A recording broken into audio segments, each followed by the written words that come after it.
Live from wherever you happen to be, it's the SNL Hall of Fame podcast. And now, here's your host, curator of the Hall, Jamie Dew.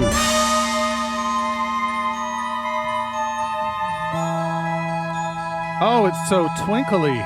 It's just so twinkly. My name is Jamie Dew. I am the curator and host of the SNL Hall of Fame and the SNL Hall of Fame podcast.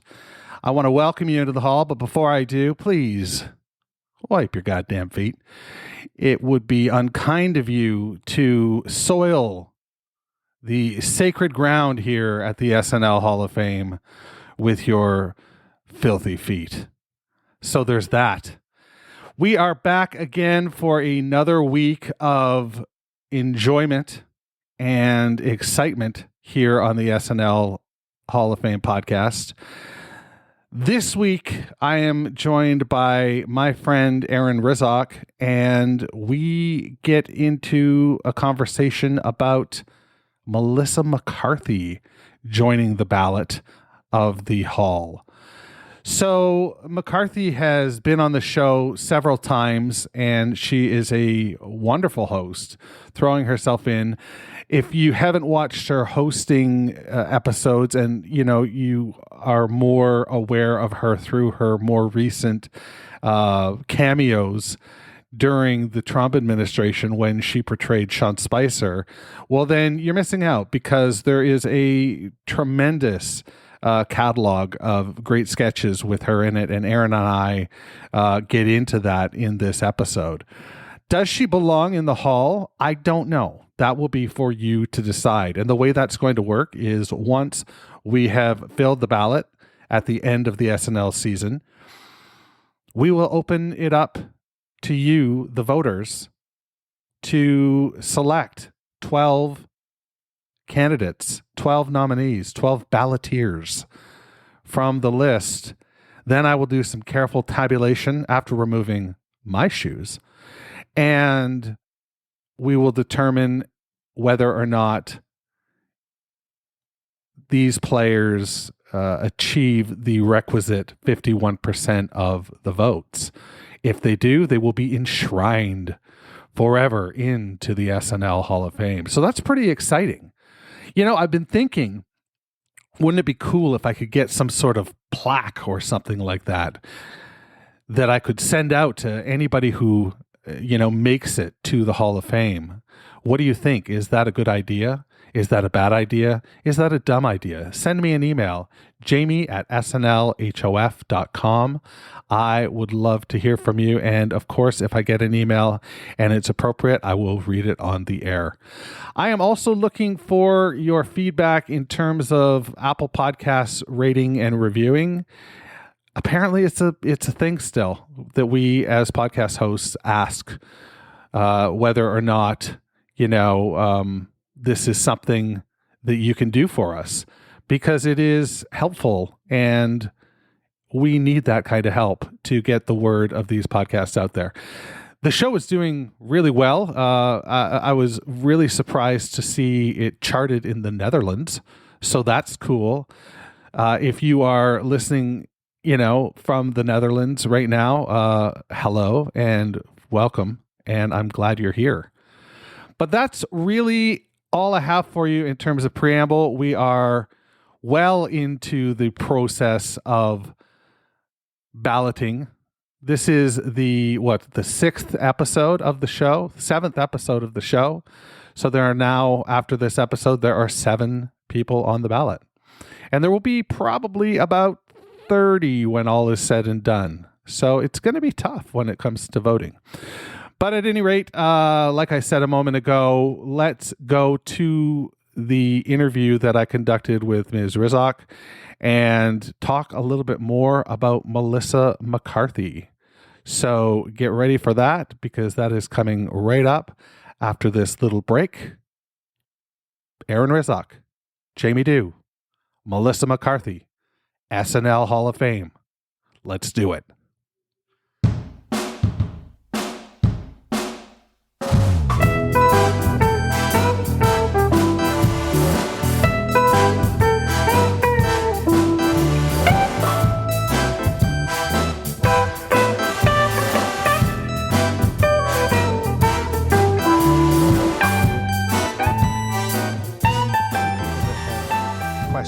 methodology.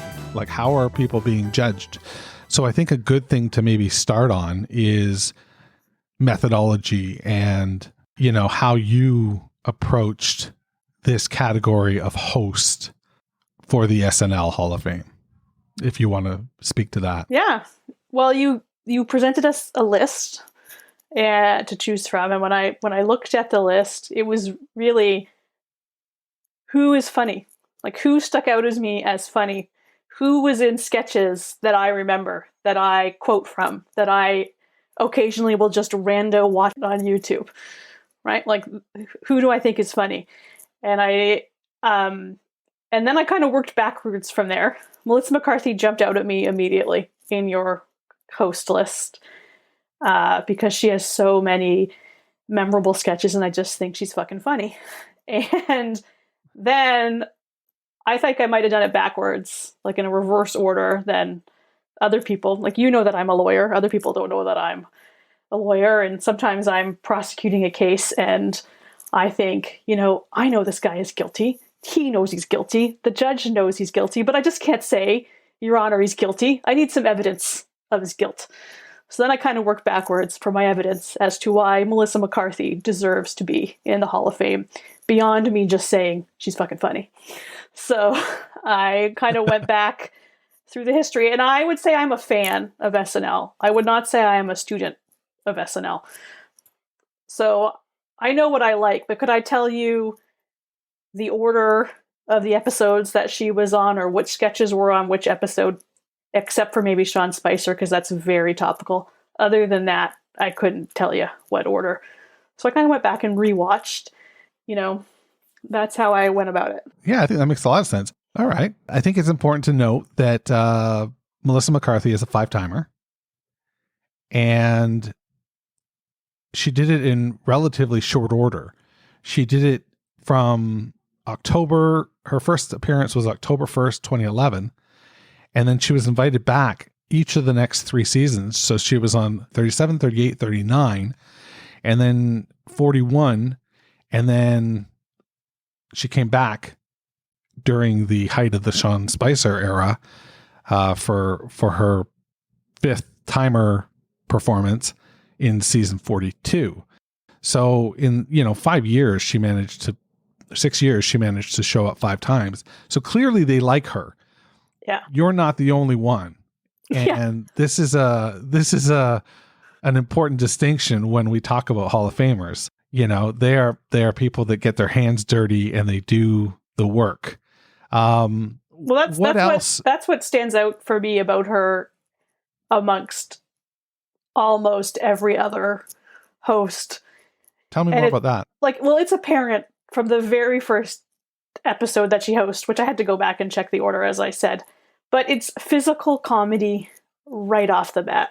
Like in the very first episode, there's like that Lulu Diamond sketch and I generally do not like the SNL sketches where they do like old-timey movies or reference back to old-timey movies. Okay, yeah, I remember this one. Yeah, yes. I know, that's not usually I don't generally go for those, but she does one, and I think she falls down the stairs 4 times. She falls up the stairs once. Yeah, and she right, and you know that if she's going to be on that, she's going to wear crazy costumes. Like the wig department, I can't decide if they're excited or terrified because they're going to need like 8 totally different bananas wigs for every sketch that she's going to be in. And she does, there's a lot of hosts who just read the cue cards, right? And some of them are very successful. They're hilarious reading the cue cards. Sure.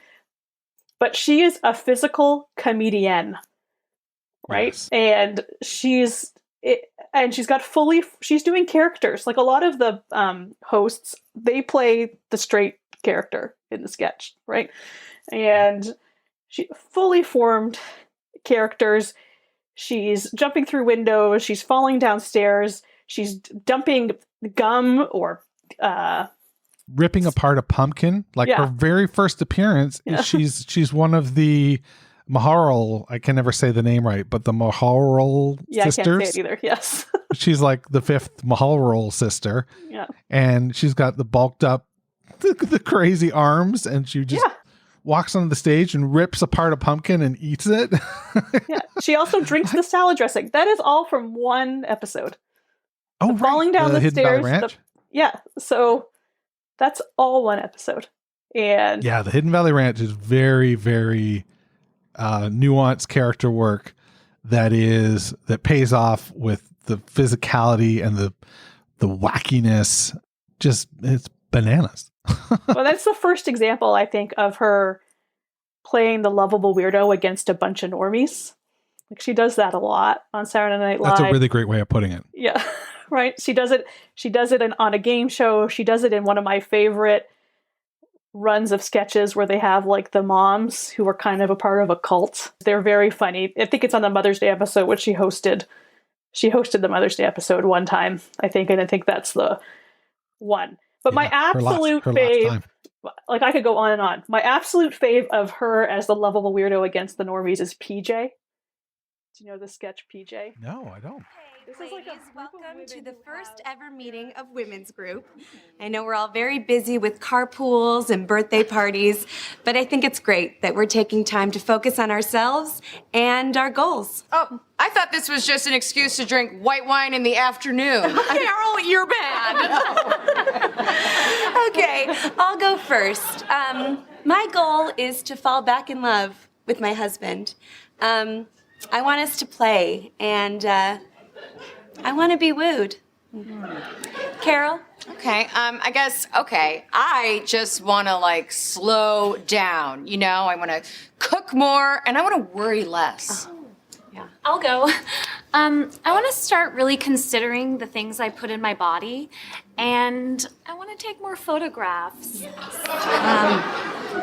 I'll go. This year, I would like to avenge the death of my father. He was taken from me 10 years ago, and now I plan to exact my revenge on the individuals who caused me this pain. I want to learn how to set up my Kindle. Okay, that's great, everybody. Now let's pull out those vision boards that we all made. All right, now, Denise, would you like to go first? Okay. These are some images that I find inspirational. These are fresh cut peonies. This is Jennifer Hudson. This is yogurt. And this is an angel. Oh. Okay, on mine. This is my dad, and this is me over his dead body screaming, "No!" This is really kind of before. This is the before image, and then this is the after. Are you holding a human head? Yeah, I am. This is the head of Raul El Scorpion Diamante. He is the man that killed my father. This is the only known photo of him, and I hope to place red X's in his own blood over his eyes when I find him, and coincidentally, I also have yogurt.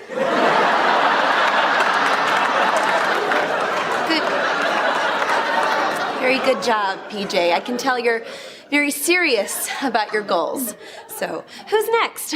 I wish I had gone before PJ, but this is mine. So this is my dream kitchen. It's a Hampton style with a lot of like copper details. I like the airiness of it. Mm-hmm. Okay. All right. Anyone else? I got another one. I just kind of got into it. It made sense to me. This vision board is showing El Scorpion's inner circle. I'm sorry, why are you on there? Oh, very astute. It's nice. I've been able to infiltrate his organization by gaining their trust, mostly through sex. I consider my body a tool, not unlike a Swiss Army knife. And I love that sweater, by the way. Oh, thank you. That's a very cute blazer. Oh, yeah, I've had it for a while. I don't even know where I got it. Oh, yeah, and Taylor Loft. Okay, now did anyone and everyone bring an object that inspires them? Is that... Yes. Okay, this is my own personal copy of Under the Tuscan Sun with Diane Lane. And I don't know, she just reminds me that we as women are like fine wines. Oh. I'd love to borrow that from you. I love the message. Okay, I brought a box. Each time I've erased an individual as part of my journey, I've taken a trophy and put it in here. But I will warn you that the contents once seen cannot be unseen. So, you guys ready? I think we're fine. I think we're good. Are you sure? Okay. It was mostly ears and one penis, so. PJ, I know we all just met you, but it seems like a lot of your visioning is less about finding your best self and more about murder. That's fair. But, women's group is about letting go of the past. So what I want to know is not who was PJ, but who is PJ? That's a great question. Who is PJ? PJ likes to laugh. PJ can be a bit of a diva. PJ should probably give herself a break because she's a good woman. PJ, I'm sorry, what's that red dot on your chest? Does it follow me when I move? Yeah. Okay. How do you feel about gunfire in the home? Well, I asked you to take off your shoes, so... Okay. I'm gonna probably go. I want to thank you for lovely spread and having me in your home, and I'll see you at the next women's. PJ. There's so many. Yeah, she really does have like a list of people that she can. I mean, I'm guessing it's from the years of her performing on the main stage for the Groundlings and developing a lot of these characters. I was fortunate enough to be living in LA and going to the Groundlings school when her and Kristen Wiig were both on the main stage. And seeing the shows, they were incredible. And I had no idea who Melissa McCarthy was, but you saw this star power, you just saw something that was spectacular on the stage. And you really do see that in Studio 8H as well, when she appears as a host. You can imagine her being part of repertory players. She would fit in beautifully. Oh, yeah.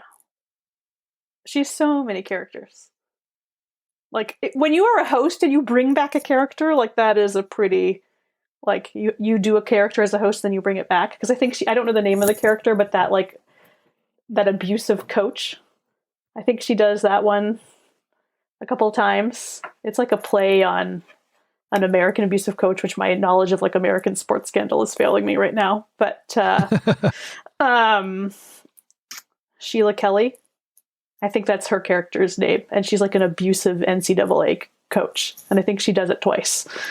Oh, and you can just visualize her doing that angry voice. Yeah. To me, a host is somebody who is in the thick of things during the writing process as well. And I just have a feeling that she'd be up for that, where they're up all night writing. I can see her being part of that and enjoying that process. I think she's smart too. There's a sketch from one of the episodes where it's a play on Wheel of Fortune, and the Vanna White character is off sick. So she is the host's brother's girlfriend, and she just comes in to be the letter turner for an episode. And there's a long phrase is the answer, and Fred Armisen guesses D, and there's 8 D's in this long phrase on the board. And she sucks at this so bad, she'd never done it before, and she turns over a whole bunch of letters and never reveals a D. And as far as I can tell, there's nothing for her to signal that they aren't a D, that the audience can't see. So I'm has she memorized where everything is? And she is fully performing this character whilst also remembering where the D's are, so she doesn't reveal a D because the character is not supposed to reveal a D. And she's moving up and down the board, and she's interacting with the wheel while staying in character. So great. So great. So great. If you had to sum it up in a short sentence, why she should be in the Hall of Fame?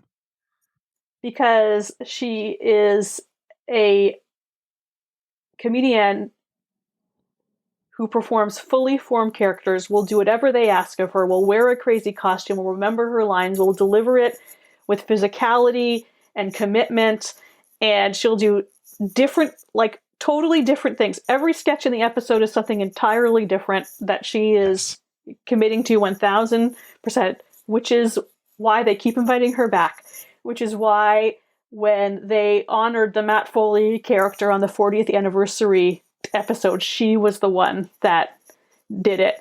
Also super physical. I think she jumps on the desk. And I don't necessarily care about these things, but every single time she's hosted, she's been nominated for an Emmy, and she won for the last time. And I know you don't especially care for stunt casting, like someone coming on to play somebody in the news that's not a regular part of the cast. But I would say if there's an exception to that rule, it's her, Sean Spicer. Oh my gosh. Absolutely. The fact that she was a vetted host at the point they invited her to be Sean Spicer. She had hosted 4 times, and that character was so fully realized, the way she portrayed it, her anger, just this simmering under the crust anger. And, she leveraged that into getting into the 5-timer club. She's really overdue at this point now. We're season 46, and she hasn't been on since season 42. So we need to see her again real soon. On top of hosting 5 times, she's guested 4 times. So they love her. Talk to me a little bit more about Sean Spicer. They really started to do that a lot with Trump, where they would bring people on to play people in the Trump universe. And I don't know, like Trumpverse. The Trumpverse, right? And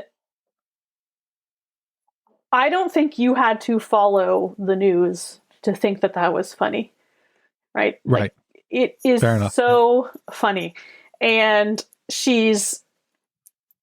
it's relevant if you are following the news. Like the people in the press room or whatever, the briefing room, wherever she's supposed to be, like Bobby Moynihan is playing a New York Times reporter. So like there's like the sketch is so good. And she's playing just him angry, but also funny. And in the later ones, like self-aware of his anger, right? Like he's thinks he's going to tone it back. And then they take it to an absurdist level that they do sometimes on SNL with the puppets or not the puppets, like the bins, and she brings out the props to like explain to what she thinks are the idiot media about what she's talking about. And in the first one, she like chugs like gum, like these little pieces of gum. And they managed to one up that later where she has one humongous giant stick of gum and she like eats it and delivers the sketch. It's so good. And then they keep like, I don't love a repeat character just for the sake of it, but if they can develop it, right? And they develop the moving podium. And then like, I think at the very end, he like goes out into the streets of New York looking for Trump on the moving Segway podium. It was very timely. It sure was. Yeah. Yeah. At this point, we weren't quite clobbered over the head with the Baldwin, Trump. It still seemed new and fresh. Mm-hmm. And the fact that she only did it 4 or 5 times, that kept it fresh as well. Absolutely.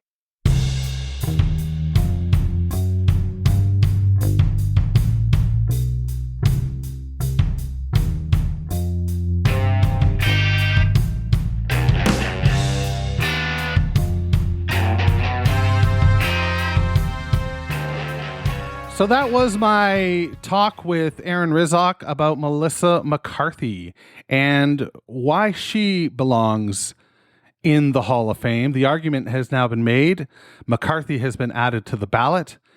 it is up to you now to take your pen in hand and prepare your reasons to vote or not vote for Melissa McCarthy in the SNL Hall of Fame. I want to say that next week we have a real special episode. It's episode 8, so of course it's got to be special because the 8th episode, just needs to be special, right? Am I right? We are joined next week by Ryan McNeil, and we are going to add Prince to the ballot in the musical guest category. So that should be a real great episode. I'm looking forward to sharing that with you. And Ryan and I get pretty deep into the career of Prince. I am admittedly not a giant Prince fan. I am aware of Prince. I know all the hits, but I'm not a deep catalog guy. But lucky for you, McNeil knows his stuff, and he brings a well-researched argument where Prince is concerned. We're going to play a Prince song for you as well. One of the ones that he played on SNL. So that should be a lot of fun. I look forward to it, you might say.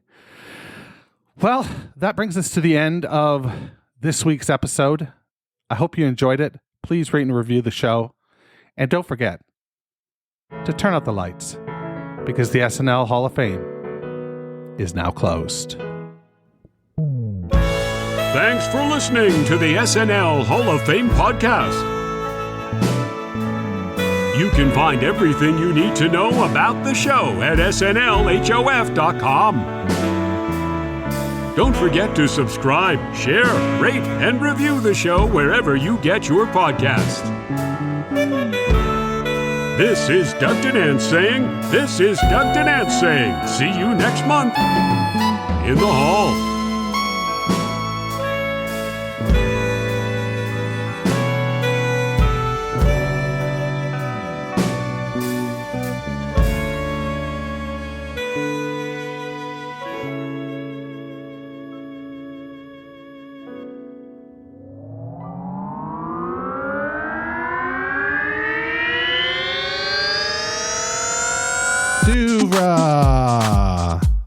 Podcasts and such.